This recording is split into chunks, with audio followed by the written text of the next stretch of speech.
inscrire à notre session de formation qu'on visualise au début du mois de décembre. On vous donnera la date et le lieu exact, mais on visualise cela pendant cette période-là.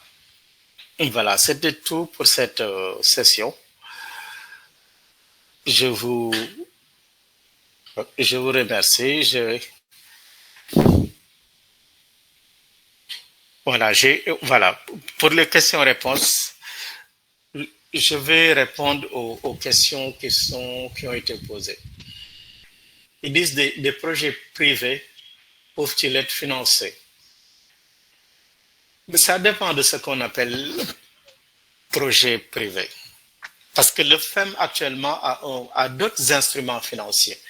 Mais de façon générale, le secteur privé, le FEM est en train de mettre en place un nouvel instrument de loans, pas de grants. Les grants, ce sont des dons. On ne peut pas faire des dons à un privé. Non, on ne fait pas de dons à des privés. Et je me rappelle même, on a eu cette discussion à un moment donné où j'étais au PNUD, où une réserve privée demandait des fonds pour financer l'importation de certaines espèces. La question se posait à deux niveaux. D'abord, le privé, est-ce qu'on peut faire des dons pour quelqu'un pour qu'il fasse des bénéfices? La réponse était non. Mais le deuxième plus grand problème, techniquement, le FEM le dit très clairement, il ne finance pas des barbelés. Ça veut dire que les animaux qui sont dans les enclos et autres, c'est pas participer à l'environnement naturel, ils ne financent pas. Donc, pour répondre très clairement, le privé, c'est pas le bon guichet pour le privé. Quand nous verrons le Fonds vert climat, ils ont un guichet avec les loans et là, ils ont le Private Sector Initiative et le FEM est en train d'évoluer vers une structuration comme ça, mais pour le privé, ce sera des prêts, mais le prêt, ce sera à des taux concessionnels qui peuvent toujours être très intéressants pour le privé. Et là, c'est également une ligne d'action que nous préconisons et ça, on y reviendra quand nous présenterons un autre module sur le Fonds vert climat qui a bien développé ce mécanisme-là et où le secteur privé se retrouve très clairement. Ces allocations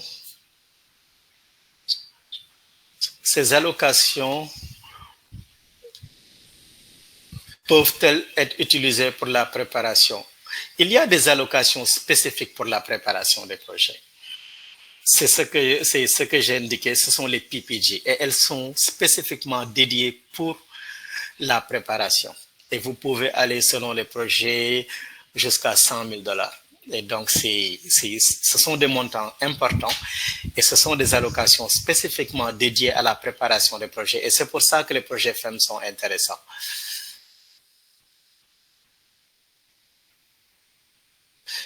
La question pour le secteur privé revient à nouveau aussi, et je crois avoir répondu à cette question. Le secteur privé revient encore ici. Et il y a une autre question par rapport aux petites organisations, les ONG. En général, parce que le FEM, quand il approuve un projet, il l'approuve en fonction également de la capacité, disons, de conditions fiduciaires. Ça veut dire la capacité de gestion des organismes qui reçoivent ce financement-là. Et d'ailleurs, à ce titre-là, le PNUD a un bon mécanisme avec le direct and indirect façon de gérer le projet. Mais en général, les petites organisations et les ONG locales sont limitées par les mécanismes financiers qui ne peuvent pas garantir une bonne gestion des ressources. Et en général, ils sont orientés vers le micro-FEM. Il y a les micro-subventions des FEM. Une autre approche aussi, c'est sous la houlette d'un ministère ou regrouper beaucoup d'organisations ou ONG locales et faire un projet pour eux. Jusqu'à présent, ça n'a pas été fait. Bon, là aussi, il y a que les gouvernements sont très, très jaloux des prérogatives qui sont les leurs et sont très peu enclins à partager les ressources de leur allocation FEM avec les ONG. Très peu d'organisations en ont bénéficié. Au Sénégal, je crois avoir fait partie des premiers, ou peut-être même le seul, à faire obtenir à ENDA un projet au niveau de Bakel pour la promotion de la petite irrigation. C'est un projet de petite taille, de moyenne taille. En ce moment-là, Enda Lead avait obtenu $1 million, mais c'est possible, c'est techniquement possible, mais il faut que l'organisation ait une certaine capacité. Existe-t-il au niveau du FEM un processus accéléré de valeur? Oui, il y a le streamline process au niveau du FEM qui permet de faire avancer très rapidement un projet sans passer par le PIF et autres. Et ça, si vous êtes, moi par moment, je l'ai proposé à certains. Si vous avez de très bonnes capacités, vous savez ce que le FEM recherche par les documents de projet, vous pouvez y aller directement. Et pour certaines, moi, je serais tenté, qui ont une certaine capacité, de leur demander d'aller directement vers ça. Oui, il y a cette possibilité-là pour aller très vite et on peut aller très vite par rapport aux femmes. Voilà. Donc, je crois avoir répondu à toutes les questions. Donc, je vais peut-être juste... Le micro, est-ce qu'il est ouvert?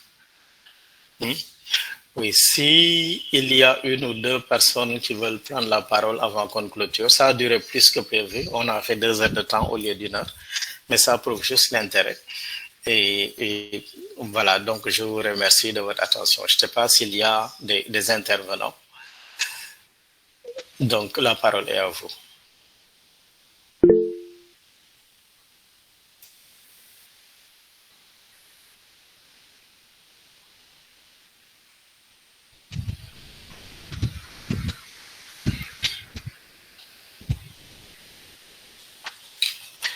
Le micro est bloqué, il faut ouvrir le micro. Ils disent que le micro est bloqué.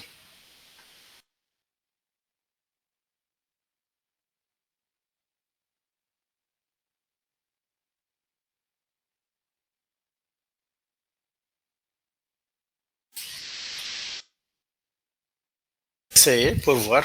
Est-ce que vos micros sont désactivés?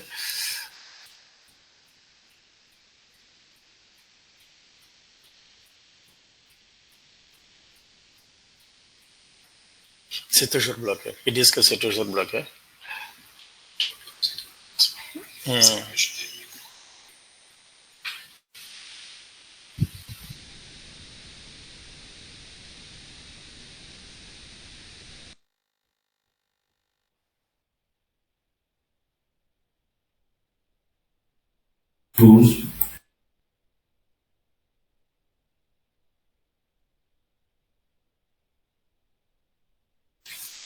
J'ai cru entendre quelqu'un.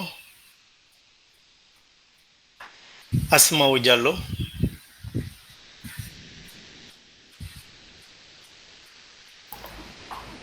Allô? Vous me recevez? Oui, on vous entend. Bonjour, Monsieur Gay. Merci pour cette présentation. Moi, en fait, ma question, c'est par rapport au pays de Lyon-Moi. Vous avez parlé de certaines formations réservées uniquement au pays de Lyon-Moi. Est-ce que une personne qui veut suivre ces formations, qui n'est pas pays membre de Lyon-Moi, peut s'inscrire tout de même? C'est la question que je voulais poser. Merci. Oui, bien sûr, bien sûr. Vous pouvez vous inscrire. L'idée, en fait, c'est une question d'ordre pratique. C'est pour amoindrir le coût. C'est pourquoi on circule un peu, mais vous pouvez vous inscrire à n'importe quelle formation, même si vous n'êtes pas de l'EMOA. Et ça, c'est la première étape. Après, on va même organiser des formations dans l'espace anglophone, dans l'espace CEDEAO carrément. C'est tout à fait possible. Merci. Voilà.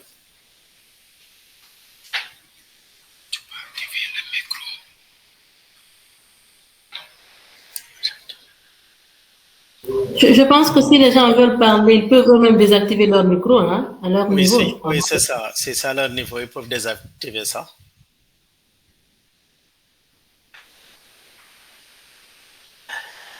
Ok.